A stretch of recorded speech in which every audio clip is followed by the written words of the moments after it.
back. Look, I thought I'd do a quick whip around of what's going on in the shop and what I'm working on. There's quite a few things happening at the moment all at once, so I haven't done a video for a little while. So I thought I'd do a really quick one, just like I said, just walk around quickly to show you all the things happening. And yeah, let's get into it. Alrighty, let's start with, I've got a customer's cab here. It is pretty rusty. It's probably completely rusted out for the American standard, but for an Australian standard truck, it's actually not too bad.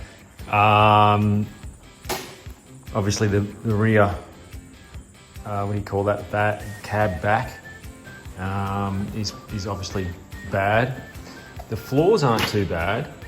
The roof gutter isn't too bad either. That's actually pretty good. And even underneath here isn't too bad. But the roof itself is pretty horrible. It's actually been sandblasted. It's really hard to see. Massive dent here, really hard to see that. You can sort of see it there. And rust in the actual roof as well. Really bad over here, look at that. So I've actually said hold on, the plenum's pretty horrible. So, and numerous other bits and pieces around the cab.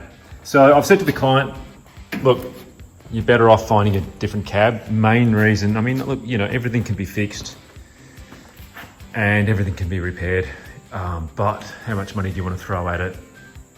Look, these cabs, it's a dent side. These cabs are hard to find here in good nick, but they are around. So I said, look, save your money and let's try to find a better cab for you just to start off with. The biggest thing really is this roof. That's a real bummer. So if it wasn't for the roof, you know, you'd sort of consider fixing up, you know, all the bits. Look, that back section there isn't too bad at all. That's a pretty easy fix actually. It's really the plenum.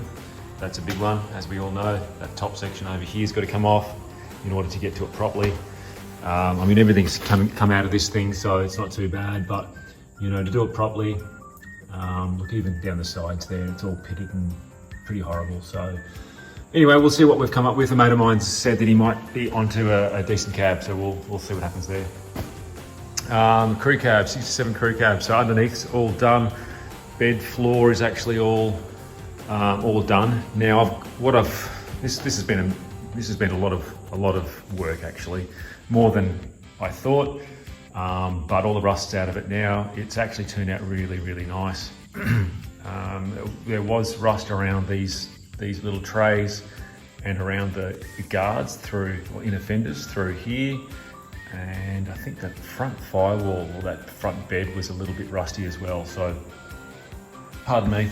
So that's all fixed up. And the reason I'm painting it black is I'm actually going to weather it a little bit. So to make it look a bit like these inner fenders, a bit like that. Because I'm not painting the truck, I'm just going to leave it as is in terms of the outside. The black will be the undercoat, I guess you might say, that will actually show through. And there's a few tips or tricks on how to do this weathering. Essentially, just a quick rundown of that is you throw down some PVA, polyvinyl acetate, and basically some wood glue onto some areas. You can actually sponge it on. The sponge effect actually makes it look more natural. And then you paint over it, and then you wipe that PVA off, because essentially it won't stick under the paint. So yeah, you wipe that off and then it shows the black through. I will go through a few sections here and paint a bit of red oxide, just so when I do have that underneath painted effect, it shows different colors through the springtime yellow. If you can grasp that, I think I've confused myself there. I'm happy to do a video if anyone wants to see how that's done. My little paint table here is just working flat out because I've got multiple things going on. I got my supplies, got my chocolate bullets and my chips. I haven't touched the crew cab body as yet. I've just been working pretty much wholly and solely on that bed. This cab is looking like a dream now that that bed's done. So really all I need to do with this cab is the floor. 2 rear cab corners, they need some work, and that's actually it. So, actually I'm gonna fill in the speaker hole, and someone did cut out the radiator hole, so I will fill that in for my original radiator. But in terms of the rust in this thing, that's it for rust. So I'm absolutely stoked on that. Roof's really good. I've gone around it with some etch primer and just coated the bare metal. So looking forward to getting stuck into this, because this will be a real quick one, and I will be able to get it back together as soon as that's done.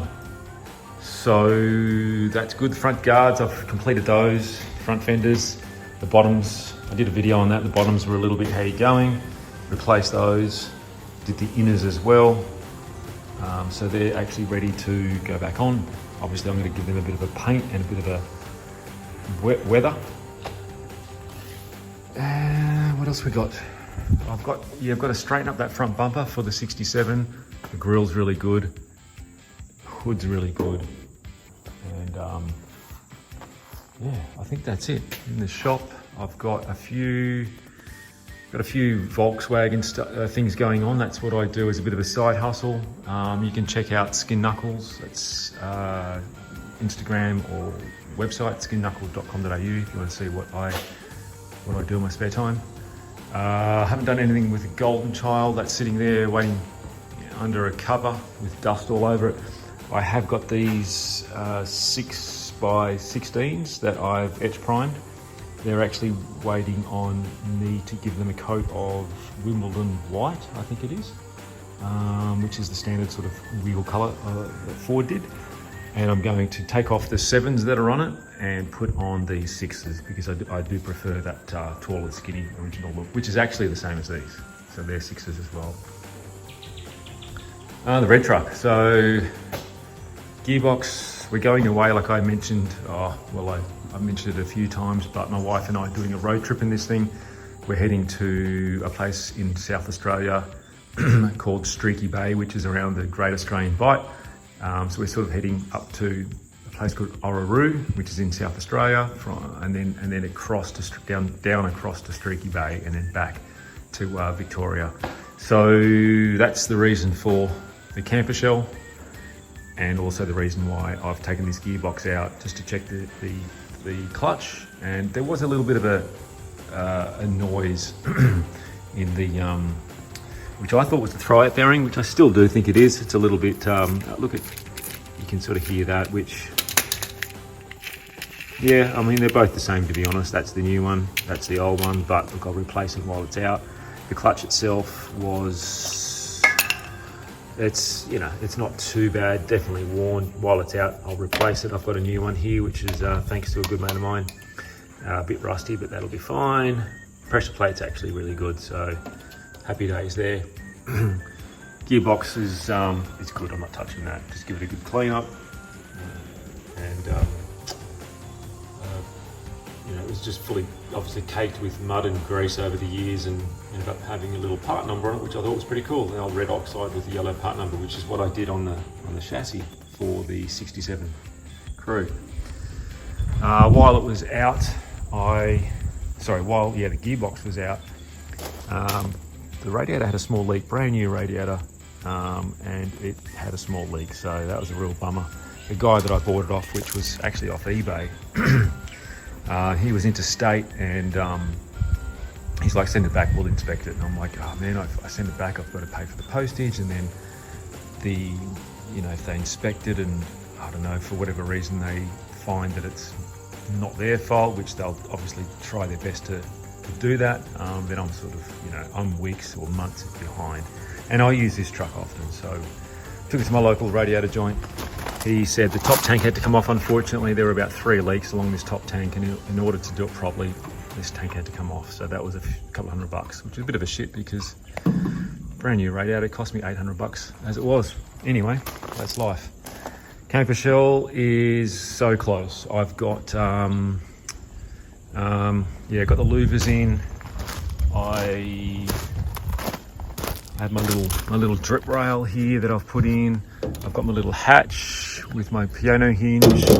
I've got a lock that I need to put on. I've also got some glass or perspex that I'm putting in. That I've ordered that should be getting picked up next week. And then that should see that done. Glass, lock, and I think that's it. And I can put it back on the. I can put it on the truck.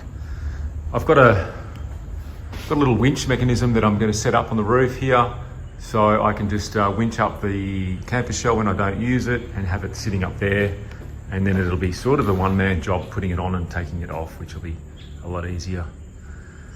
I think that's it. I mean, so all of this is sort of happening pretty much at the same time. My priorities are obviously getting this gearbox in, which I'll be doing right now, and the radiator. And then the camper shell, because we need all those things in order to get this thing back on the road, so we can do a road trip. Yeah, all right guys, look, thanks for watching. That was a real quick one. Like I said, I just wanted to walk around, give you an update, show you what's going on. There's a few things that are happening all at the same time. I'm not sort of recording or videoing, the in and out of the gearbox. Maybe I should have. I sort of started on that, and I'm like, oh, it was sort of too late by the time I sort of thought about putting my camera near it, so that didn't happen. But hey, thanks for watching guys, I really appreciate it. My subscriber numbers have gone up recently quite a lot, which I really appreciate, so I just want to do a big shout out to everyone that has hit that subscribe button. So yeah, cool, thanks heaps guys, bye.